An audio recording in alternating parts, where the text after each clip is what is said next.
G'day guys, Jason here from the Udder Farm. Today I'm going to be completing installation of my timeless fence system on the front of my property. So I've hit a few snags on this installation. It's about 160 metres long, which converts to 525 foot. What I want to do is show you the snags I've hit and how I've overcome the issue and why I've done what I've done to move forward, enabling me to get this fence up.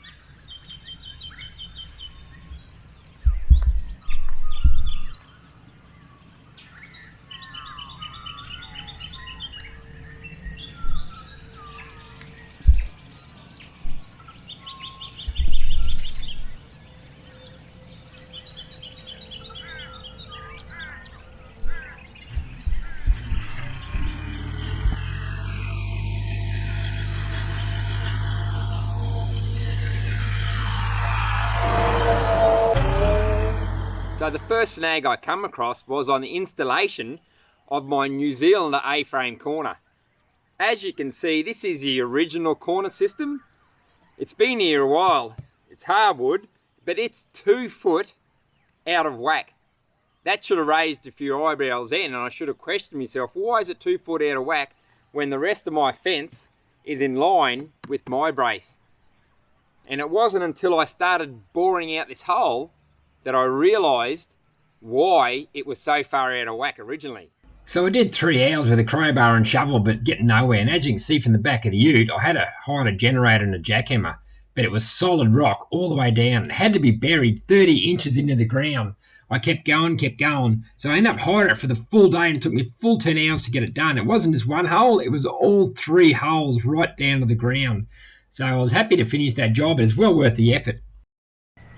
The next issue I was faced with is I hit rock. So out of the 33 posts which I've got installed here, they're 5 metres apart, which is roughly 16 or 17 foot.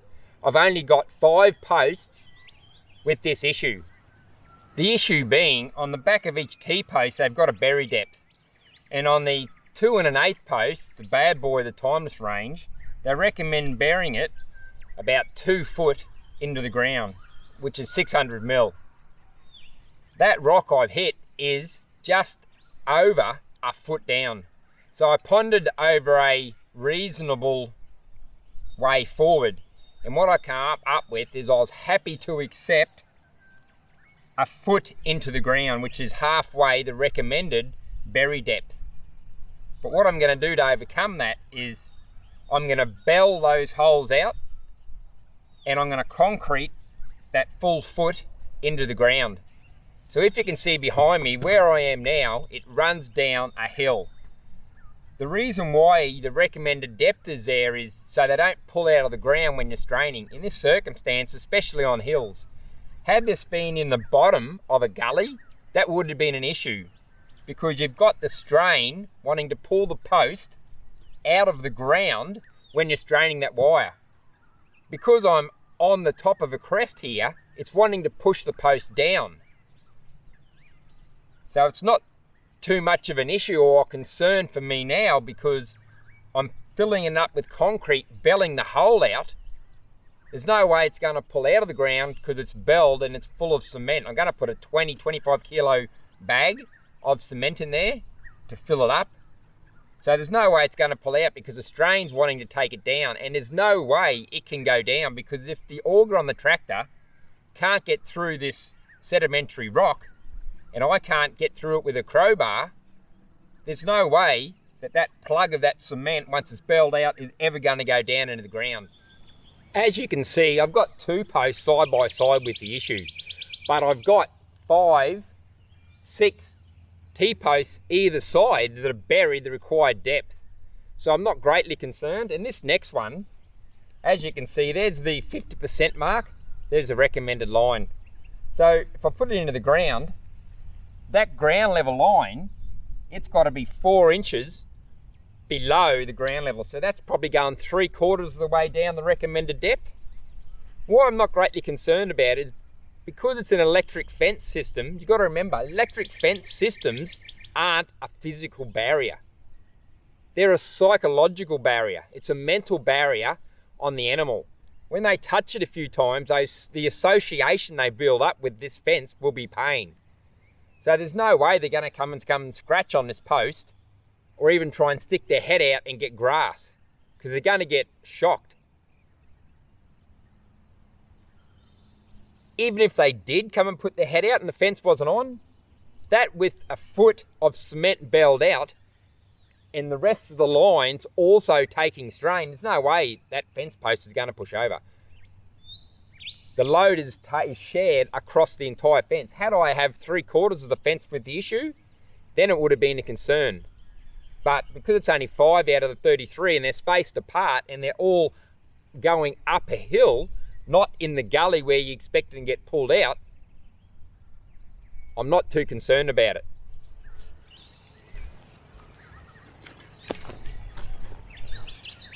But wait for it, there's always a disclaimer when you're going away from recommendations of the manufacturer. Timeless haven't recommended this solution to me. I've come up with this solution myself. So if something were to go wrong, I've got no fallback. So what I recommend doing is, if you've got issues similar to this, email Timeless, they'll be happy to respond, and they'll move forward and help you with your solution for your fencing issues.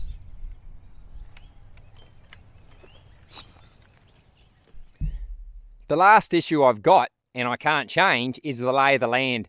If you have a look, it's pretty well straight till it gets to about there, and then it dogleg and kicks up and goes up a hill. And it's not an issue, I can't change it, and Timeless have a solution for that already. Right there is a solution. I like to call it a boss post, but Timeless call it a H post, and it's quite a substantial post. If you have a look on top, it's shaped like a H. This post has been designed for this specific reason, and other reasons, which I'll go into at a later date. But this is great for if you've got dips or sudden rises, either on top of the rise or the bottom of the dip, exactly like we've got here. What it does is you drill that out to the depth mark on that post. You put it in the ground to that depth mark, and then you fill it up with an 80-pound bag of cement, which converts to roughly 35 kilos here in Australia. What that does is acts as a plug in the ground. So when I've just filled it up with dirt that lasts 3/4 once I put the bag of cement in, and that won't move. That acts as a plug, so it's got to pull that whole 80 pounds or 35 kilos of cement out of the ground when you're straining, or if it's on the top of the hill, it's got to push that whole bit of cement or plug into the ground, which won't happen. And that's why I'm not greatly concerned about those 5 other posts going up this slope. This is fixed into the ground and it's not going to move. This will not pull out the ground. Had you have not known about this previously and just gone and put a normal T-post in here, when you strain, there's potential of that post coming out of the ground, and I've seen it happen before. This is exactly what I'm talking about. This section here gradually comes up on a slope, and right there, if you can notice, it really kicks up high. This should have had a boss post in here, or a strainer post into the ground to strain off, instead of a star picket, because obviously now they've strained the wire and that's come out of the ground. And that's the issue with sharp rise, if you haven't got a boss post, a H post or Timeless, or if you're using timber post, timber strainer post. Straight into the ground, and that'll alleviate those popping out of the ground. I've cleared out those 5 holes now that I've got to put the cement in. So that's the line there that Timeless recommend burying into the ground. I was happy to accept 50% depth, but I've gone round and that's my new ground level. So out of all 5, they're roughly between that 3/4 mark. I think the worst, I'm 8 inches, not enough. In this case, it's 6 inches, so it's not too bad. So what I went and done is I know it's 6 inches, so all you had to do then is measure down and re-drill your holes accordingly. I want my bottom wire 6 inches off the ground. That's going to be an earth wire, and then the next one's going to be 12 inches, which is going to be hot. So I just re-drilled my holes accordingly, and because I was 6 inches short there, I just taking the 6 inches off the top, and that'll make all those posts in line. We'll go ahead and we'll concrete it in.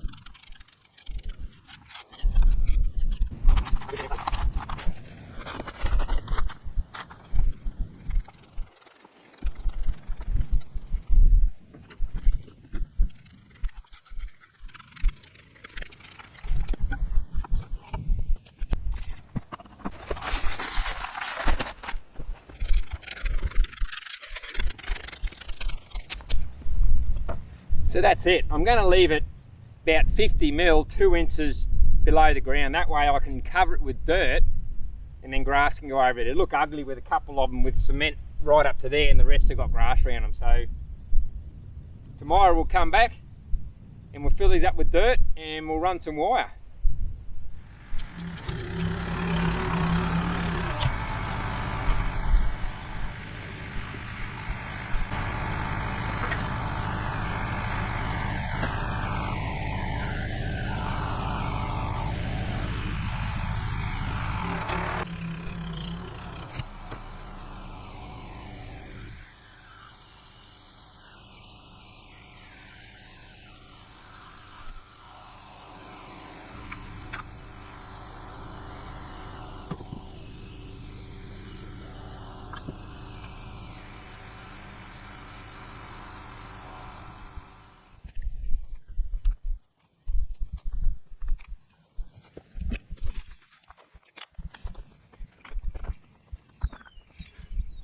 I've come to my termination point now, which is this A-frame New Zealander corner. So when it comes to the holes in these brace kits, they've got a hole in the center of the post, which is there, but there's no holes. Once you bolt 2 braces together, which make up a corner, there's no hole in here, in this side here. So you have to drill that out. So you just pick the height you want and you put the drill through. As you can see on the inside here, I've already pre-drilled this one all the way out. So that's that hole sitting in there, the wire. There's nothing down there. So from the front of this post, you determine your heights you want, and then you drill your holes all the way through. But not only drilling through there, make sure you get a long enough drill bit. This is about a 200 mil or an 8 inch, because you've got to go through not only the center hole that you want, it's already been pre-drilled, you've got to go through that side and also the back. You'll see if Nicole brings the camera around, it's got to go through the back of there. So go through, mark your heights on the inside where already the holes have been drilled, and drill your holes right through the H on both this back H, because you've got to run the wire through like I've done. So do that all the way down for all of them. We'll talk about methods of termination now. So there's probably 4 ways you could terminate once you've come through the back. Give yourself enough line that you can, it's got to bend around that H post and back onto itself. And I've left probably, it looks like about 4 or 5 inches of line to play with there. So when it comes to the termination at this point, there's 4 methods that I know of. Mike McElroy has got a video on it. So you can either use a crimp. Make sure the crimp's on first before you put the line through, because you won't get it on later. Slide the crimp up, crimp it on. That's a permanent method. You won't get that off unless you use a grinder or cut it. There's also, you can use a gripple, which I use for my termination points, but I don't want to use one here. You can make sure the gripple's on once again before you do it. Slide your gripple up, use the key, lock it in place. There's the knot, which you can do knots. So you just got to lay yourself a bit more wire and do your knots around, which is also a permanent fixture, which means you've got to cut it to take it away, or my choice of termination point is a split bolt. So there's 4 methods. The split bolt I like, the reasoning is you can put that on there, you do that bolt up, and this isn't a permanent method. You tighten that up, I'll do that in a minute. You tighten that up, you can either cut the excess off, but I'll be leaving a good 2 inches excess in case you get a bit of slippage, because you don't want to pull that out. So the reason I like the split bolt is because if this ever breaks, it shouldn't do, it's high tensile, but just so I have an issue, or kids are riding past, they cut a line, I haven't got to bring a grinder out, I just do that bolt, undo the bolt, I can replace that whole line without an issue. Also, I won't need any straining tools or implements on here, I won't need an inline strainer, because if I ever need to tighten or restrain this, like I have down the other end, it's already got a sag in it, I just undo this split bolt, pull the wire through, retighten it, and redo the split bolt. You couldn't do that if you're using a gripple or knots, because it's a permanent fixture. Then you'd have to use an inline tensioner to tighten up any loose slack, and that's I like to use the U-bolt. We're going to have to call it a day at that. I've got that top wire run, and I'll show you my preferred method of termination. We've run out of high tensile wire now, so I'm going to get some more, and I've got the other 5 runs to do, but I'll do them at a later date. So have a good morning, have a great afternoon, and a terrific evening, guys, wherever you're watching this from, and we'll catch you later.